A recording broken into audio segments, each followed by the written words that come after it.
In kot smo rekli in napovedali in smo izjemno veseli, da lahko danes gostimo primarja, docenta, doktorja Jerneja Završnika. Gospod doktor, dobro jutro.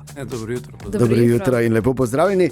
Takoj moramo iti k osnovni materiji. Zdravniki ste zdaj te dni fejst na tapeti in jaz verjamem, da je seveda veliko stvari, ki so narobe zastavljene ali pa utečene v našem zdravstvenem sistemu, ampak ali je to pravi način? To se recimo sprašujejo ljudje, ta stavka. Torej, naj uvodoma povem, da zdravniki smo v osnovi humanisti. In ko gremo študirati to, vsekakor ne gremo študirati tega, zato da bi se ukvarjali z takšnimi zgodbami, kot se zdaj dogajajo. In tudi v pogovoru z svojimi kolegi, znanci, prijatelji, moram reči, da je takšno tudi mnenje. Zdaj, kar se tiče pa sindikata, sindikati obstajajo, ne Sloveniji, sindikati obstajajo na svetu, se borijo za neke svoje pravice in to je čisto legitimno in jaz mislim, da je pač to treba v osnovi spoštovati, ta sindikalni boj. Tisto, kar je izziv trenutka časa, v katerem živimo v Sloveniji, pa je to, da je ta nesrečni štrajk v bistvu razgalil sam sistem funkcioniranja torej zdravstvenega varstva v Sloveniji. Namreč ta sistem vidimo zdaj, da lahko funkcionira samo na osnovi tega, da ljudje, pa ne samo zdravniki, tudi medicinske sestre, laboratorijski delavci, vsi, ki v tem sistemu delujejo, se pravi, ta sistem lahko funkcionira samo na osnovi tega, da ti ljudje v osnovi delajo več, kot pa tisto, kar je nekako v svetu osnovno predpisano 40-urni delavnik. No in zdaj si vi zamislite eno tovarno, ki sloni na temo, da funkcionira na način, da preživi samo na ta način, da vsi, ki tam noter delajo, morajo delati 60, 70, 80 ur. To ni pošteno. Ja, niti ne bi dolgo vzdržali. Ja, se pravi, to je to. In to je problem, za katerim se mi dejansko soočamo in tisto, kar pa sem žalosten, mogoče tudi razočaran, pa je to, da ta stavka v osnovi ne naslavlja ključnih izzivov slovenskega zdravstva.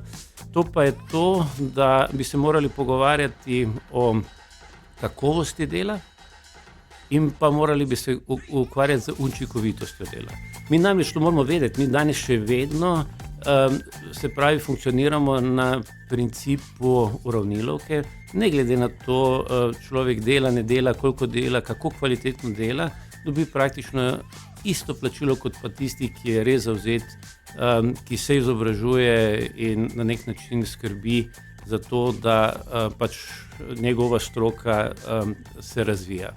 No in ta uravnilovka, ki smo jo prenesli v bistvu iz starega sistema, zdaj to poslušajo mladi, ki jim niti ni jasno, kak je to izgledalo nekoč tam do leta 89-90, se pravi, jim to ni jasno. In to so ključni izzivi, katere bi morali nagovarjati, torej kako spremljati kakovost dela, kako potem tudi spremljati to kakovost dela in seveda potem te ljudi, ki so učinkoviti, tudi ustrezno nagraditi. In jaz sem globoko prepričan, da bi to ljudje sprejeli v Sloveniji in pa seveda, da bi to bilo sprejemljivo in to je edino sprejemljivo tudi za vse, ki v tem sistemu delujemo. Jaz bi rekel, da se tudi sliši edino logično, v bistvu, tako ste zdaj to razložili. In sem frapiran, čeprav vsaj nekaj malo poznam, da dejansko temu ni tako. In žalosten v bistvu.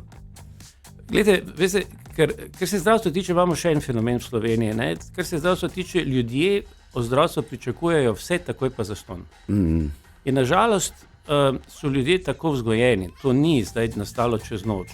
In praviloma pričakujejo največ tisti, ki najmanj v ta sistem vložijo. Mi moramo vedeti, da mi imamo tako imenovani solidarnostni sistem zdravstvenega varstva, ki sloni na tem, da imamo eno blagajno, posebno blagajno, kamor vsi vplačujemo.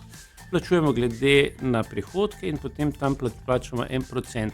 In delodajalci in pa delavci.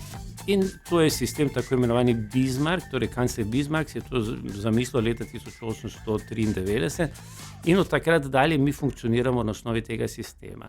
Torej, In zdaj, ne glede kot rečeno, tisti, koliko vložiš, imaš enake pravice za zdravstveno varstvo iz tega naslova. In zdaj, seveda, pomanjkljivost teh solidarnostnih sistemov pa je ta, torej, da ne morejo pokriti več enostavno tega enormnega razvoja medicine, na eni strani finančno, in pa po drugi strani, da največ dobijo tisti, ki nam manj prispevajo. No in tu je treba zdaj pa ena široka družbena razprava o tem, kaj si mi dejansko za denar, ki ga za zdravstvo vložimo, dejansko lahko privoščimo. Vi morate vedeti, da edina primerjava, ustrezna primerjava je, koliko mi vložimo v zdravstvo po človeku na leto. In ta primerjava je naslednja. V Sloveniji damo približno 2000 evrov po človeku na leto za zdravstveno zavarovanje. Primerjamo se pa recimo z Avstrijo, z Nemčijo, Liechtenstein je sploh odzadaj, Amerike tu noter ne dam, ker je neprimerljiva. Tam pa odvajajo za zdravstvo približno 5, v nekaterih državah tudi 6000 evrov na leto. Torej oni 3-krat več vlagajo, pa niso plače tam toliko više, kot so pa pri nas. To moramo vedeti. In to je zdaj ta ključni izziv. Po drugi strani se 12 000 Mariborčanov in pa iz te malo širše regije vsaki dan vozi na delo v Avstrijo. In ti ljudje vidijo, kak je tam zdravstvo organizirano in kaj tam dobiš. Seveda, v veliki meri to pričakuje, da bojo dobili tudi pri nas v Sloveniji. In zdaj, treba je ljudem povedati enostavno, koliko denarja damo in kaj si lahko privoščimo. Imamo pa še en fenomen v Sloveniji, namreč mi novosti, ki se razvijajo v zdravstvu, praktično takoj pripeljemo v Slovenijo. Ne, da bi predtem jih vpeljemo v sistem in začnemo izvajati, tudi ustrezno finančno ovrednotiti. In potem imamo tu eno zmešnjavo, čeprav imamo napisano zelo dobro. Novosti se uvajajo v zdravstveni sistem na način, da mora od njih razpravljati razširjeni strokovni kolegi. Razširjeni strokovni kolegi so najvišji strokovni organi posameznih strok, teh je več kot 50, ki so posvetovalno telo zdravstvenega sveta. Zdravstveni svet pa je organ pri Ministrstvu za zdravje, ki ga imenuje vsakokratni minister po svoji volji in to je njegova politična tudi pravica. In ta zdravstveni svet mora to novost posameznega razširjenega strokovnega kolegija obravnavati, vkolikor oceni, da je dobro, ga mora tudi finančno ovrednotiti in vkolikor zdravstveni svet tako novost potrdi, se mora dogovoriti tudi z Zavodom za zdravstveno zavarovanje za ustrezno financiranje. Nažalost se pri nas dogaja to, da stroke skozi različne društva, različne organizacije uvedejo seveda neke novosti in te se začnejo potem izvajati, prvenstveno na klinikah v Ljubljani in Mariboru, potem pa seveda po ostalih bolnišnicah, ki jih je mimogrede, se pravi 12 oziroma 14 porodnišnic. Tudi to je naslednji izziv, katerega v Sloveniji imamo. Torej, in če grem zdaj nazaj na tisto financiranje, se pravi, financiranje bi moralo slediti našim zmožnostim. In tisto, kar bi bilo potrebno v Sloveniji spet narediti, pa se nažalost ne dogaja, je to, da bi bilo potrebno odpreti eno široko družbeno razpravo, torej kaj si za denar, ki ga mi za zdravstvo dejansko namenimo, lahko tudi privoščimo. In to je pa tista kapica, o kateri govorimo. In zdaj, če se bomo mi dogovorili, da si lahko dejansko privoščimo vse, jaz to takoj podprem, ampak seveda to nekaj stane. In vse, kar mi kupujemo, praktično vse aparate, mi to kupujemo največ vse z zahoda oziroma odkudkor pride, se pravi, in plačujemo po istih cenah kot zunaj, ker smo pa še manjši trg, pa se zgodi, da včasih kaj tudi plačamo več kot pa na zahodu. Torej, mi želimo imeti medicino na zahodnoevropski ravni s tem, da v to medicino vlagamo približno 1/3 denarja, kot ga vlagajo, se pravi, ostali naši sosedje. In problem je seveda so pričakovanja ljudi, kar se tega tiče seveda, in tu so nerealna, ampak ne zaradi tega, ker tega mi ne bi želeli ali pa ne bi zmogli, ampak tu smo. In s tem se treba na nek način soočiti. Ja, in jaz upam, da se bomo, ker zdaj, koliko sem razumel, ta sistem najprej skočimo, pa pol rečemo, hop, več kot očitno ne deluje. Izjemno zanimive stvari ste izpostavili, gospod primarij, ima pa Matic tudi vprašanje. Ne? Ja, res je, včeraj je bil sestanek z direktorji, vi ste ga sicer imeli že z ministrico Valentino Prevolnik-Rupel v petek. Kaj ste se direktorji z ministrico dogovorili? Kako bo potekala stavka, kako boste zdravstveni domovi nastopili v tem času? Torej, mi smo ministrici poročali v petek o situaciji, kakšna je. Jaz sem bil povabljen skupaj z direktorji bolnišnic in pa obeh kliničnih centrov na ta sestanek. In seveda zanimalo jo je predvsem, ali prihaja do kakšnih odpovedi in kako se bomo organizirali v prihodnje. Torej, zdaj mi vsi smo ministrico obvestili na eni strani bolnišnice, da prihaja do določenih odpovedi pregledov in pa storitev. Kar se tiče osnovnega zdravstva, smo jo opozorili, sva z direktorico zdravstvenega doma Vlana na tem sestanku, da v osnovi je na osnovnem zdravstvu na primarni ravni je težko štrajkati. Vendar seveda tisto, kar je ključno, kar nas najbolj skrbi, so pa odpovedi soglasij zdravnikov za delo preko tega normalnega nekega delovnega časa, 40 ur plus 8 ur na mesec. In v petek takrat še nismo vedeli, koliko tega bo. Opozorili smo pa še na naslednje dejstvo, torej vse te odpovedi storitev pomenijo tudi, da te storitve potem niso financirane. Po drugi strani pa imamo neke fiksne stroške, ker tu seveda pri opravljanju storitev ne sodelujo samo zdravniki in zdravnice, torej da govorim v obeh spolih, ampak seveda je tu še en kup drugega strokovnega in drugega kadra, ki pa je v službi. Seveda in to pomeni pa dodatno finančno breme, zaradi tega, ker vi morate vedeti, da stroški plač so v bistvu najvišji, se malo razlikujejo med bolnišnicami in pa med zdravstvenimi domovi, zaradi tega, ker je struktura plačila dela malo drugačna, ampak v bolnišnicah je tam približno 55%, pri nas je pa približno 70% je struktura plač. No in seveda, kolikor bi se v nadaljevanju začelo dogajati, da bo odpovedi vedno več, seveda bo toliko manj prihodkov in seveda to bo pahnilo zdravstvene zavode, ne samo v to, da ljudje ne bodo imeli torej, neke zdravstvene usluge, ampak bo pahnilo tudi v finančne težave zavode. V nadaljevanju seveda smo tudi preigrali scenarije, kaj pomeni potem v slučaju, da bi prišlo do odpovedi, kar bomo kasneje slišali, da se je že začelo dogajati. Torej, to pomeni seveda, da v osnovi bojo začele odpadati specialistične ambulante. Zdaj, tu pa smo mi že soudeleženi tudi zdravstveni domovi, zaradi tega, ker zdravstveni domovi v osnovi funkcioniramo na primarni ravni, ker izvajamo zdravstveno storitev družinske medicine, pediatrije in ginekologije, pa tudi na sekundarni ambulantno-specialistični ravni. Konkretno za naš zdravstveni dom govorim, predstavlja specialistično ambulantna raven 12% našega dela, od tega pa smo približno v 50% odvisnih od dela kolegov iz pri nas predvsem UKC-ja.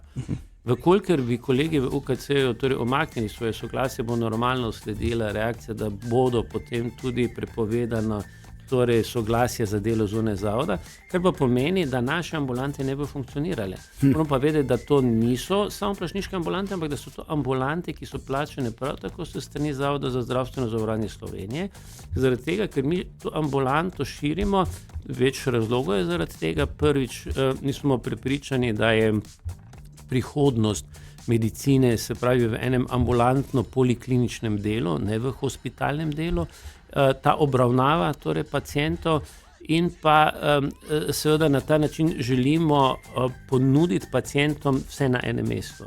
Torej, da lahko čim več stvari opraviš na enem mestu in potem, kar pa je še potem ena tudi naša ideja, katero razvijamo, v nadaljevanju, da izvid za enega pacienta ne pišejo torej zdravniki posameznih specialnosti in se ti izvidi potem zbirajo, ampak da en izvid napiše recimo 3 ali pa 4 zdravniki specialisti, ki se skupaj vsedajo, predebatirajo problematiko tega pacienta in napiše en skupni izvid. In to je ozadje filozofije tega našega razvoja. No in seveda vse skupaj to bo tudi potem začelo stati. V nadaljevanju, kaj to pomeni, torej zmanjšanje dela v ambulantno-specialističnem delu, potem seveda se bo zmanjšalo delo na oddelkih. Zdaj, mi imamo recimo na področju interne, imate specialiste, gastroenterologe, nefrologe, ki se ukvarjajo z ledvicami, kardiologe.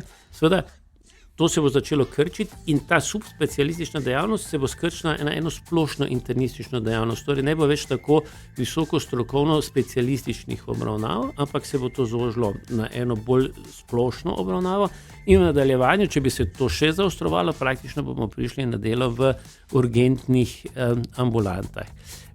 Do tega ne bi smelo priti. No, to jaz izkoriščam tudi to priložnost in apeliram na te, ki se dogovarjajo, seveda, da se dogovorijo. Ker mi se ne znamo zamišljati, ker če zagemo naprej, mi smo včeraj dobili pa torej 34 odpovedi, torej preklicov soglasij za delo preko tega časa, 40 ur plus 8 ur. Tisto, kar je zaskrbljujoče, je to, da to predstavlja 60% naših družinskih zdravnikov. No in se pravi, to stopi v veljavo en mesec po vročitvi, v našem primeru 2. marca, kar pomeni, da vkolikor se vladna stran in pa Fides ne bi uspela dogovoriti, je to scenarij, katerega se jaz pa ne znam niti zamišljati, niti si ga ne želim živeti. To vam čisto odkrito moram povedati. In kdaj bo torej konec, samo tako na kratek odgovor, kdaj bo konec te stavke? A se ga vidi? Je na obzorju? Glejte, neki dogovor je vedno, neki sporazum je vedno vprašanje nekega dogovora dveh strani. Torej, jaz vedno trdim, da Špetir lahko naredite samo dva, en sam se ne more skregati. Ja, razen sam sabo, ampak to je spet za enega specialista. Dobro, to je. Tako da zato sta vedno potrebna dva. Nažalost je tu problem, ki je seveda, da je res podpisan en dogovor, ki je bil objavljen tudi v Uradnem listu in seveda, ki bi naj stopil v veljavo 1. januarja 2024 in ta dogovor se ni spoštoval. In tu je dejstvo seveda, da se potem neko zaupanje, ki je ključno v sprejemanju nekih dogovorov, je pač podrto. In to bojo ti, ki so pač na nek način to zakuhali, morali tudi tako ali drugače rešiti. V vsakem primeru pa pred 1. marcem letošnjega leta. Mogoče samo še vprašanje na hitro. Izdajanje bolniških listov je bila pereča tema v teh dneh. Kako to poteka v zdravstvenem domu v Mariboru? Kar se nas tiče, mi smo izdali vse bolniške liste, torej ob koncu meseca, tako da za naš zdravstveni dom je to pokrito. Super. No, naj izkoristim še to priložnost, ker seveda primarni završnik je tudi, kot smo rekli, direktor. Glede na rezultate, bom rekel, enega od najuspešnejših podjetij v Mariboru, pod narekovajem seveda, ampak izvrstno delo vas kot direktorja in vaše ekipe v zdravstvenem domu Adolfa Drolca kaže rezultate, finančno ste stabilna organizacija in zato seveda iskrene čestitke. To je kar. Lepa hvala, da ste to opazili. Torej, jaz sem vesel, jaz moram reči in tudi izkoriščam to priložnost, da se zahvalim vsem svojim sodelavkam in sodelavcem za delo. Zato, ker to je rezultat tega, da smo mi svoje delo opravili in seveda še nekaj več. Po drugi strani seveda pa je rezultat tudi nekega skrbnega poslovanja in pa načrtovanja. Namreč mi funkcioniramo po principu, da smo si zastavili dolgoročne cilje, o katerih se malo govoril, seveda iz katerih izhajajo potem srednjeročni in pa ti kratkoročni cilji, katere skušamo doseči, da pridemo do tistega cilja. In seveda z ekipo, ki smo skupaj, moram reči, da radi hodimo v službo in da dobro delamo in rezultat je to. Definitivno in zdaj moram samo še to vprašati, da bomo rešili Tezno, ker tam je ta zdravstvena postaja Ana kar, ne? Ja, kdaj bo Tezno rešeno? To je to vprašanje. Torej, Tezno se projektira zelo intenzivno. Zdaj, na osnovi mojih izkušenj vam lahko povem, da takrat, ko se pristopi tako k resnemu projektiranju, potem je tudi investitor se odločil, da bo projekt speljal. Mi računamo, da bojo projekti zaključeni do začetka poletja in takrat naš ustanovitelj, Mestna občina Maribor, torej z ostalimi 11 ustanovitelji, ker gre za velik projekt in vsi sodelujo, računamo potem, da bi se šlo v razpis. kar pomeni, da bi bil v drugi polovici leta potem izbran najbolj ugoden ponudnik in po idealnem scenariju bi se tezno lahko začelo graditi konec letošnjega leta že oziroma v začetku prihodnjega leta. Računamo, da bi potem dobro leto pa pol, približno 2 leti, bi se to gradilo. Gre za res en velik objekt, preko 7000 kvadratnih metrov, kjer so predvidene tudi parkirišča in pa praktično lekarna je zraven tudi umeščena. In jaz verjamem, da bo to ena dodana vrednost, ne samo vsebinsko, ampak tudi oblikovno. Ja, primarij Završnik, zdaj hvala lepa za vse to, mislim, toliko smo enih informacij zdaj dobili, lahko bi se pogovarjali še ure. Jaz upam, da bo kmalu konec te stavke. Pozdravite nam vse, predvsem medicinske sestre, pa seveda tudi zdravnice in zdravnike v vašem zdravstvenem domu in veliko uspeha želimo še naprej. Lepa hvala za povabilo in lep pozdrav tudi.